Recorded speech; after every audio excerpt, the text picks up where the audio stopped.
Բարև ձեզ հարգելի հեռուստադիտողներ։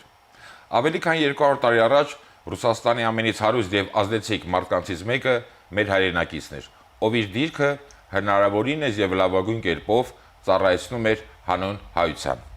Հայորդիներ հաղորդաշարի այսօրվա հաղորդումը նվիրված է Հովհաննես Լազարյանին։ Մեր հաղորդման հյուրերն են Խաչատուր Աբովյանի անվան Հայկական պետական մանկավարժական համալսարանի գրադարանի տնօրեն Տիգրան Պետրոսյանցը եւ նույն համալսարանի դասախոս պատմագիտության տեխնացու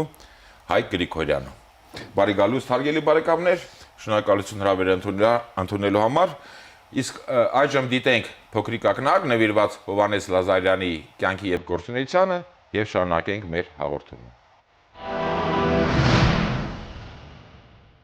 Ազգային ազատագրական շարժման նշանավոր գործիչ Հովհաննես Լազարյանը ծնվել է 1735 թվականի նոյեմբերի 23-ին Նոր Ջուղայում։ 1764 թվականից եղել է Եկատերինա II-ի արքունի ոսկերիչը։ 1774 թվականից արևելյան գործերով խորհրդականը։ 1780 թվականից պետական բանկի խորհրդական կառավարիչը։ Ապա 1787-ից 91 թվականներին ռուս-թուրքական պատերազմում բանակի հրամանատար Գրիգորի Պոտյոմկինի քաղաքական խորհրդականը։ Արժանացել է քաղաքացիական բարձրագույն Ռուսաստանի իսկական պետական խորհրդականի կոչման։ Հովսեփ arczepiskopos Արղությանի հետ կազմել է Հայաստանի ազատագրության եւ Ռուսաստանի Հովանու ներքո հայկական թագավորության վերականգնման ծրագիր, կազմակերպել հայության բնակեցումը Հյուսիսային Կովկասում եւ Ղրիմում, Նոր Նախիջևան եւ Գրիգորոպոլիս քաղաքների հիմնումը, բացել բազմաթիվ բարեգործական եւ ուսումնական հաստատություններ, կառուցել է Պետերբուրգի Սուրբ Կատարինե եւ Մոսկվայի Սուրբ Խաչ եկեղեցիները, եղել մի քանի արքունական պալատների ամենամեծ ադամանդի սեփականատեր։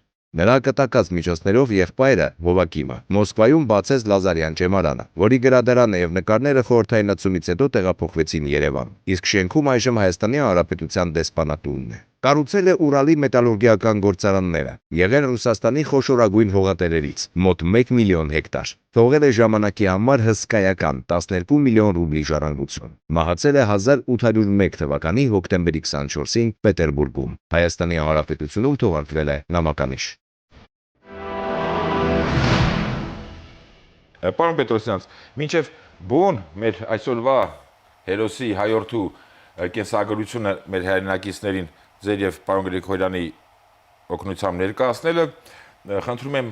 ընդհանուր գծերով ներկայացրեք ընդհանրապես Լազարյան կամ Լազարև, ինչպես պաշտոնապես ընդունված է եղել այդ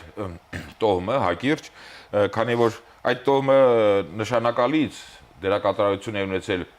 Ռուսաստանի ինչպես ռազմական, քաղաքական, մշակութային կյանքում, այնպես էլ մշտապես աչքի է ընկել այդ տոհմը իր հայրենանվեր գործունեությամբ։ Շնորհակալություն նաև նրա համար, որ խնդիրը այսօր դիտարկելի է Լազարյանների տեսակետից։ Ռուսական պատմության տարբեր փուլերում հայազգի տարբեր գործիչներ են եղել, բայց այդ գործիչները եղել են մենակ։ Իրենք ներկայացրել են իրենց որպես անհատի։ Այս դեպքում մենք գործ ունենք ընտանիքի հետ։ Ընտանիք,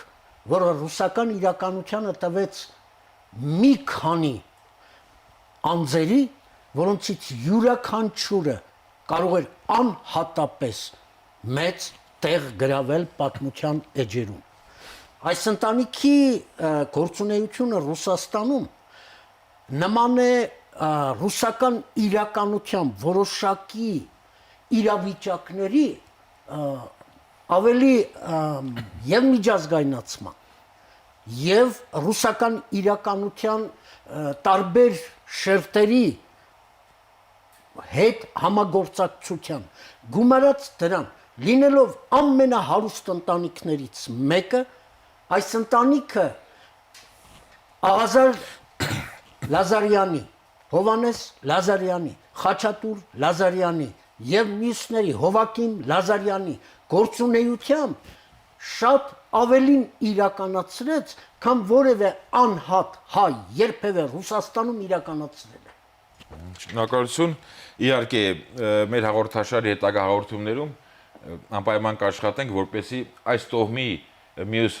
նշանավոր գործիչներին նույնպես առանձին ներկայացնենք։ Պարոն Գրիգորյան, արդեն նշվեց Լազարյանների ընդհանուր ունեցած տեղը, բայց կոնկրետ Հովհաննես Լազարյանի պարագայում նա ինչքան տեղյակ եմ ռուսական արքունիքում բավականին ազդեցիկ էր եւ մեծ հեղինակություն էր վայելում, կարծեմ արժանացել էր Ռուսաստանի իսկական պետական խորհրդի արժանացել էր, այլ նրան շնորհվել էր։ Դա քաղաքացիական ծառայության մեջ ամենից բարձրագույն կանցլերից հետո հաջորդ քաղաքացիական կոչումն է։ Եվ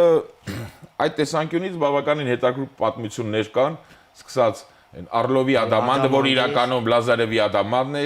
ներկայիս Ռուսաստանի կամ ԽՍՀՄ-ի նախկին ամենամեծ ադամանդը, մեր Լազարևը, դրա շնորհիվ դարձավ կարծեմ նաև այդ Եկատերինա Կայսրուհու խորհրդականը, չէ՞, արևելյան հարցերով։ Դեպքում Աղազար Լազարյանի մասին է խոսքը, որին պատկանում էր այդ ադամանդը եւ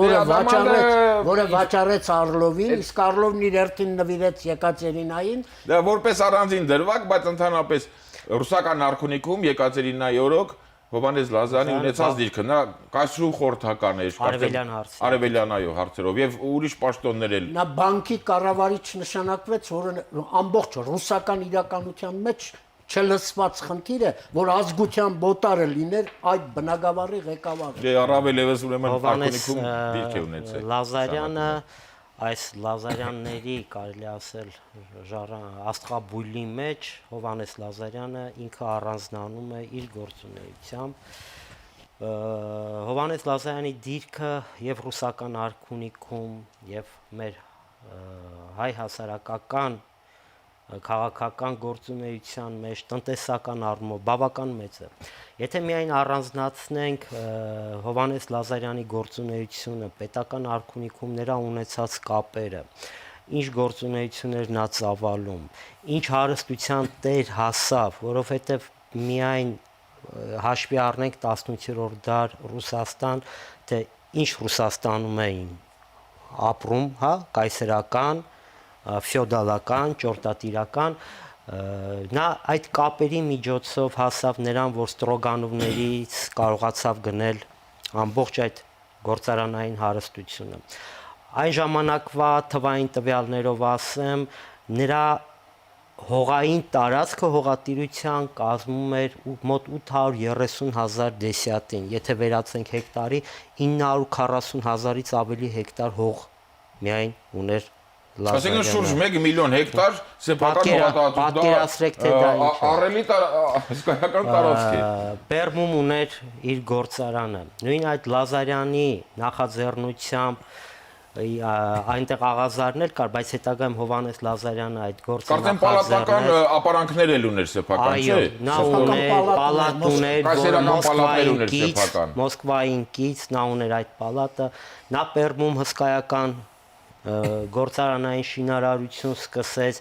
եւ ամենահետաքրքիրն այն էր, որ մինչ այդ պարոն Պետրոսյանցը այստեղ նշեց, թե բանկի գլխավոր խորհրդական, որ նշանակվեց, դա հավասարազոր բանկի կառավարչի, որն էր նաեւ դրա պատճառը, սա ուներ գաղտնիք։ Երկար ժամանակ Եկատերինյան շրջանում պղնձադրամները Եկատերինբուրգից, այսինքն Ուրալից, որտեղ որ հանքերն էին, հնարավոր չէր լինում բերել հասցնել մայրաքաղաքներ եւ մյուս պրովինցիաները, վարչական միավորները, մենք արդեն Ռուսաստանի պատմության հաջատեղակները գիտեն, որ այնտեղ պղնձե բունտել է եղել եւ այլն եւ այլն։ Եվ նա կարողացավ Արլովի միջոցով այդ մետաղադրամները իր կապերի միջոցով հասնել ռուսաստանյան մայրաքաղաքներ եւ կա այդ շրջանառության մեջ դրեց պղնձե դրամները, մետաղադրամները, որը ռուսական տնտեսությունը կարելի է ասել որոշակիորեն աշխուժացրեց եւ իրոք դա Եկատերինա II-ին այդ քայլը դուր եկավ եւ դա գնահատվեց հենց դրանից հետո նա նշանակվեց պետական խորհրդի անդամ, որից հետո նշանակվեց բանկի գլխավոր խորհրդականներ, կայսերական բանկի գլխավոր խորհրդականներ։ Եվ ամենում իհարկե դուք նշեցիք մեծ նշանակություններ անձնական կապերը, որովհետեւ բարձրագույն այդ ղեկավարության հետ, որովհետեւ բոլորի հետ շատ հետաքրքիր էր, բոլորի հետ նրանք կապը միշտ պահում էին եւ անգամ Հովանես Լազարյանից հետո երբ նա կտակեց իր ունեցվածքը Հովակիմին եւ այնտեղ հարցեր կար, նա պետական խորհրդի, հա, պետական քարտուղար Սպերանսկին, որ Ալեքսանդր Դրան առանձին կանդրադառնանք, ձեր օգնությամբ, պարոն Գրիգորյան։ Պարզապես ես ուզում եմ շեշտել, որ այս ընտանիքը աշխուժություն մտցրեց ոչ միայն ռուսահայոց կյանքի մեջ, որտեղ եկեղեցիների կառուցում, դպրոցների կառուցում, Այլև բուն ռուսական պետության, ռուսական պետությունում, բուն ռուսական կայսրությունում։ Այս տոհմը ուներ իր ավանդը։ Շնորհակալություն, պարոն Պետրոսյան, ռուսական բուն Ռուսաստանի մեջ գործերին ծանոթացանք, այժմ անցնենք արդեն դեպի մեզ, դեպի հայկական Հովսեփ Արքունցյան arczepiskopos-ի հետ մեր հայրենակիցը Հայաստանի ազատագրության, անկախ հայկական թագավորության վերականգնման ծրագիր, նաև այդ հայերի վերաբնակեցում եւ այլն մշակութային բազմաթիվ ծրագրեր իրականացրել Երբ այստեղ հաղորդում որպես հայորդի արդեն ոչ միայն ռուսական պետական բարձրաստիճան գործիչ է նա, այլ նաև մեզ համար որպես հայրենասեր, հայրենանվեր Երբ այստեղ մենք Հովսեփ Արքունցյանի մասին հաղորդում էինք, ձեզ հետ միասին ներկայացում։ Մենք այս փոքրիկ հատվածը մեջ բերել էինք։ Իսկ հիմա պիտի իսկապես նշենք, որն էր, որ ազգային հենքի վրա Լազարյան Հովանեսին բարձրացրեց։ Խնդիրը կայանում էր նրանում, որ Լազարյաններն ընդհանրապես թե Հովանեսից առաջ, թե Հովանեսի հետ, թե Հովանեսից հետո ռուսական իրականությունում փորձեր կատարեցին Հայաստանի ազգային ազատագրական շարժման ուղղությամբ։ Հայաստան չկար որպես այդպեսին։ Հայաստանը բաժանված էր Թուրքիայի, Պարսկաստանի միջև։ Ռուսներին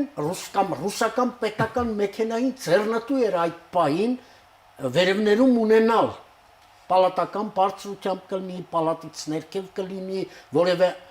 տեղում կլինի հայկական գործիչների, որոնք կարողանային ռուսական մտածողությունը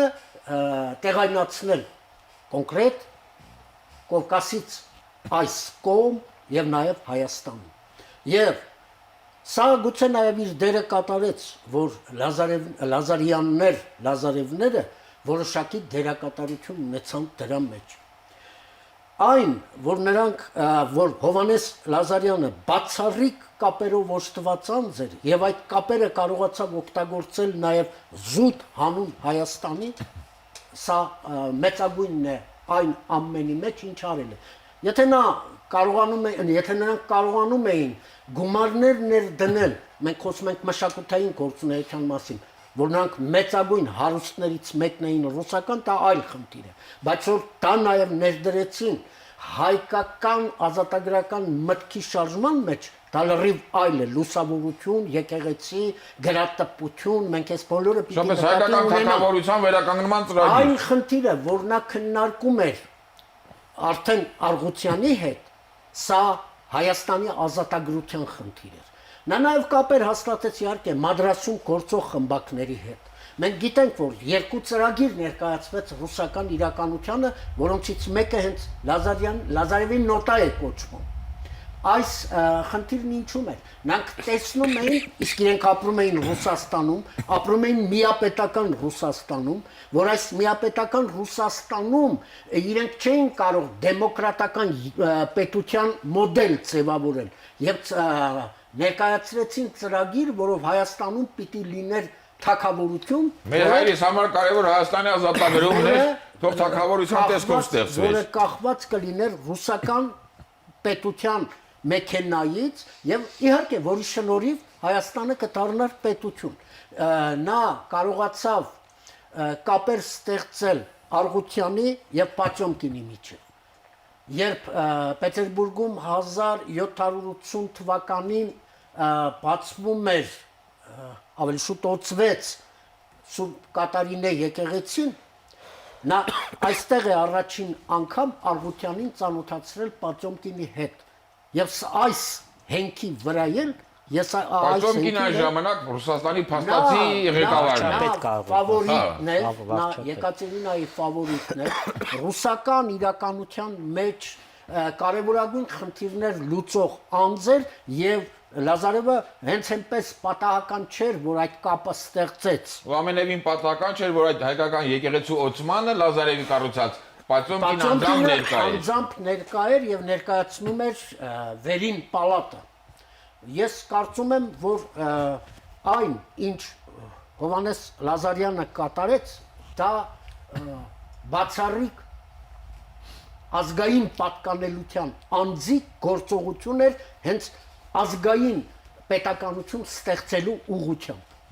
Շնորհակալություն։ Պարոն Գրիգորյան, դուք այդ Սպերանսկուն հիշատակեցիք, նա կարծեմ վարչապետն էր, չէ՞։ Նու ավելի ուշ Դրա հետ կապված նաև Լազարյանը մի շարք հիմնավոր փաստերով ներկայացրեցիք, որ ռուսական արքունիքում ինչ մեծ ազդեցություն հեղինակություն ուներ, այդ տեսանկյունից ինչ է կատարել։ Ճանապարհը բավական հետաքրքիր էր։ Դրա մասին Մեր Լազարյանի հետ կապված։ Այո, ես հենց այդ էլ ուզում եմ ասել, եւ առաջին անգամ այս խնդրին անդրադարձավ 1855 թվականին ռուսական պատմագիտության խոշոր ներկայացուցիչ բարոն Կորֆը, ով ինքը հենց նամակ է գրում Լազարյաններին եւ ասում է, որ պատրաստվում է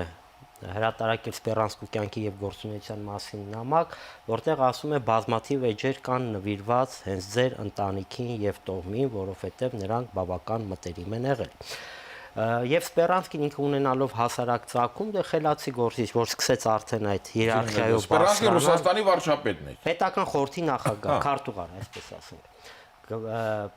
Եվ նրանց ծանոթությունը հետաքրքիր էր, տեղի ունեցավ Պավել Առաջինի գահակալման ժամանակ դեռևս, տեղի ունեցավ այն ժամանակ գլխավոր դատախազ Կուրյակինի տանը, պալատում, եւ որտեղ նրանք այնքան մտերմացան, որ հետագայում անգամ Սպերանսկուն հանձնարարվեց խմբագրել Արգուցյանցի գիրքը, հայոց եկեղեցու կանոնք, հա, նա պետք է հետագայում Սպերանսկին ինքն է հիշում, ասում է, ես այդ գիրքը խմբագրելիս ստուգելիս բավական վրիպակներ կար չէի նկատել, այդպես էլ գնաց հրատարակման եւ այդ գիրքը հավանաբար այդպես են ասում, որ նվիր են տալիս հենց Լազարյանը եւ Արգունյանը նվիրում են այն ժամանակ կայսր Պավելին, Պավել առաջին, դա 1799 թվականն էր, 98-ին այդ գործը սկսվեց եւ 99։ Սակայն այստեղ պետք է նաեւ կանգ առնենք այդ պետական գործիչների հետ կապված Լազարյաններին։ Շեշտենք երկու կարևոր քաղաքների հիմնադրման մասին, որ նա օգտագործեց այդ ռուս-թուրքական պատերազմը, կապերը։ Իհարկե, այստեղ խնդիրել կար աղա Մահմադ խանի արշավանքից հետո Ղարաբաղի կողմից է շատ պատերազմի ժամանակ էլ էր, չէ՞, քաղաքական խորհրդականը։ Քաղաքական խորհրդականներ արևելյան։ Իդեպ նա նաև եղել է գերմանակ-պրուսական թագավոր Իոսիֆ II-ի խորհրդականը եւ նրան սկզբից Իոսիֆ II-ը բարոնի կոչում տվեց արդեն կոմսի 20 տարի անց արդեն տվեց բարոնի կոչում տվեց եւ նրանց ջանքերով անմիջապես հենց կառուցվեց Գրիգորի Պոլիսը, նոր Նախիջևանը, ներկայիս Ռոստով քաղաքը, Նովի Կրես քաղաքը, որը եթե չեմ սխալվում ներկայիս Բուդյոնովսկ քաղաքն է, այսինքն բավական մեծ գործ են կատարել եւ պետական ապարատում եւ հետաքրքիր է, որ նրանք այս ապարատի մեջ ընդգրկված եւ այլն, երբ որ թերթում ես նրանց արխիվը անվերջ, դուք նկատում եք մի բան, որ այդ մարդիկ իրենց հայերեն միտքը, հայերեն շարադրանքը երբեք չկորցրեցին։ Հետագայում Հովակիմն է իր ժառանգներին ասում, ինչու հայերեն չեք գրում, ինչ եք անցել ֆրանսերենի եւ ռուսերենի, չէ՞ որ մեր լեզուն այդ մայր, իսկ իրենք դա պահում էին։ Պարոն Պետրոսյան, արդեն Հովհաննես Լազարյանի կատարած գործերի բավականին հիշատակվեց։ Իհարկե բոլորն էլ մեկը մյուսից արժեքավոր են եւ մնայուն, սակայն նրանց թողած երևի ամենամեծ հիշատակը դա Լազարյան Ճեմարյանն է։ Իհարկե շատ դպրոցներ են կառուցել, բայց իհարկե առավել հանրային հռչակ ունեցող կամ առավել ճանաչված թեժ սաներով եւ այլն Լազարյան Ճեմարյանն է։ Կարծեմ 200,000 ռուբլի կտակել է Հովհաննես Լազարյանը, ահռելի միացկայական գումար, աղքատ հայ ընտանիքի երեխաների համար դպրոց կառուցել։ Հովհաննես Լազարյանի կտակով գումար նախատեսվեց հենց Մոսկվա քաղաքում ուսումնական հաստատություն ստեղծելու համար։ Հեշտ չեղավ այդ ուսումնական հաստատությունը ստեղծելու ճանապարհը։ 3 թե 4 անգամ նրանք կանոնադրություն են ներկայացրել տարբեր անուններով, տարբեր մոտավորապես մոդելի դպրոցների համար, բայց ռուսական իրականությունը անընդհատ դա հետաձգում էր։ Եվ միայն 1824 թվականին Արաքչեևի արդեն անմիջական, երբ այլ ճանապարհ չգտնվեց, Արաքչեևին խնդրեցին լինել այդ դպրոցի հոգեբարձուների խորհրդի նախագահ։ Սա ճանապարհ էր, որպեսզի հաստատվեր, բայց անգամ այդ պարագային էլ որքան էլ որ Արաքչեևի միջնորդությունն էլ անգամ գրանցում որպես այդպիսին կանոնադրության չբերեց։ Այնուամենայնիվ դպրոցը ստեղծվել էր։ Դպրոցում եւ հայ եւ օտարազգի աշակերտներ էին սովորում։ Մենք պիտի նկատի ունենանք, որ դա մի ժամանակ էր, երբ մեր ազգը այդ տիպի դպրոց չուներ։ Դպրոցներ բացվել էին տարբեր տեղերում, գործում էին տարբեր տեղերում, բայց դպրոց ենք ասում, բայց ախր դա հետագայում դարձավ ինքը պիտի դառնար արևելյան լեզուների ինստիտուտ կդառնար հետո։ Կամ ճեմարան ասելով այնպես չհասկանա, որ միջնակարգի կարգավիճակ ուներ, էլի։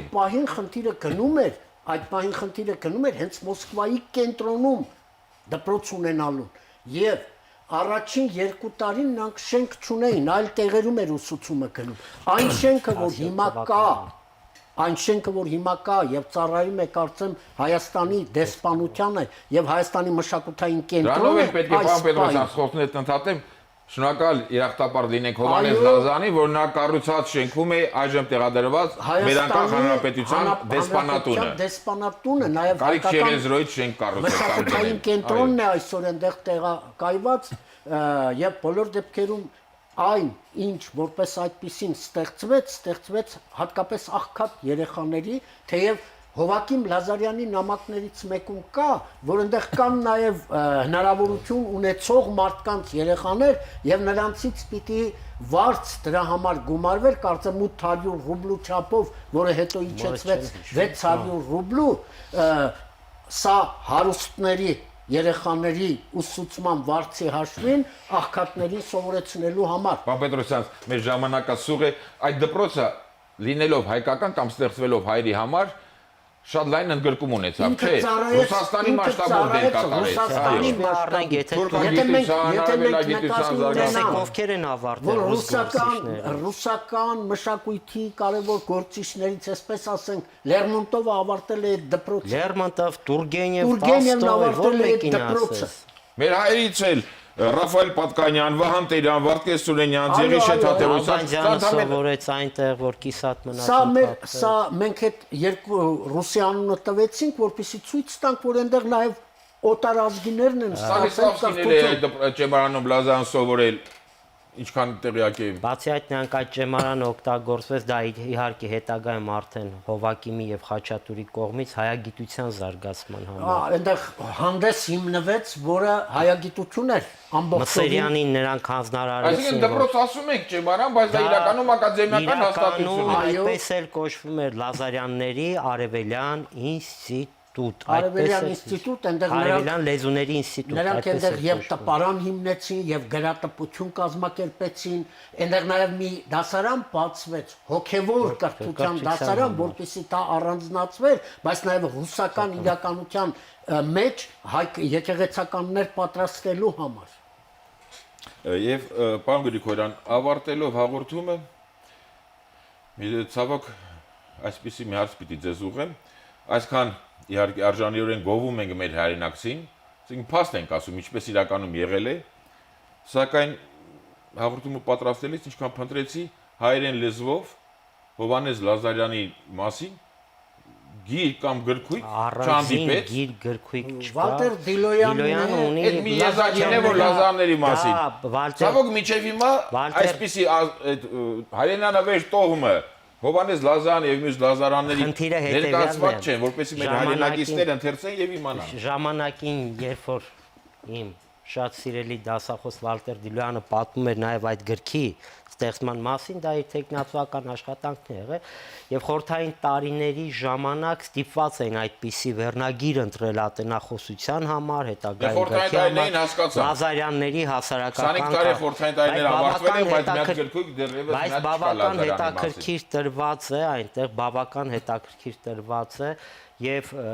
Հովանես Լազարյանի, եւ Հովակիմի, եւ Խաչատուրի Եվ նրանց տնտեսական գործունեությունը, պարզապես եւ այսօր նրանց մշակութային գործունեությունը եւ ազգանապաստ գործունեությունը այդ գրքում տրված է։ այսօր իրավացիորեն դուք ճիշտ եք նկատում, որ Որ պետք է անհատապես կարելի է նորից նա Լազարյանների մասին Այո։ գրել, աշխատել, որովհետև ասենք 1-2 հոդված գրելով պարզապես էլի հնարավոր չի ամբողջացնել, որովհետև միայն մեզ մոտ, ես չեմ ասում Պետերբուրգի արխիվը, միայն մեզ Եվ ոչ միայն հայերեն։ Մատենադարանի ռուսերեն լեզվով արխիվը հրատարակենք, որպես Նրանց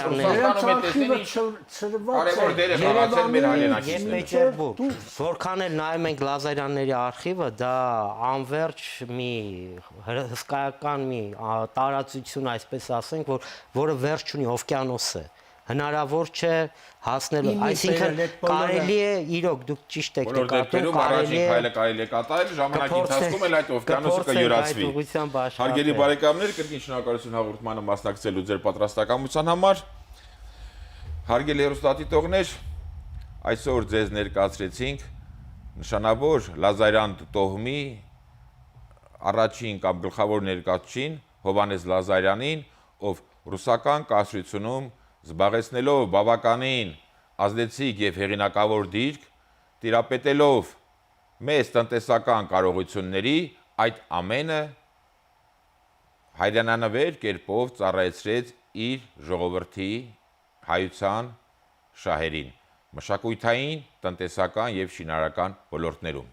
Հայորդիներ հաղորդաշարի այսօրվա հաղորդումը նվիրված էր Հովանես Լազարյանին։ Առայժմ այսքանը, ճանաչենք հայորդիներին։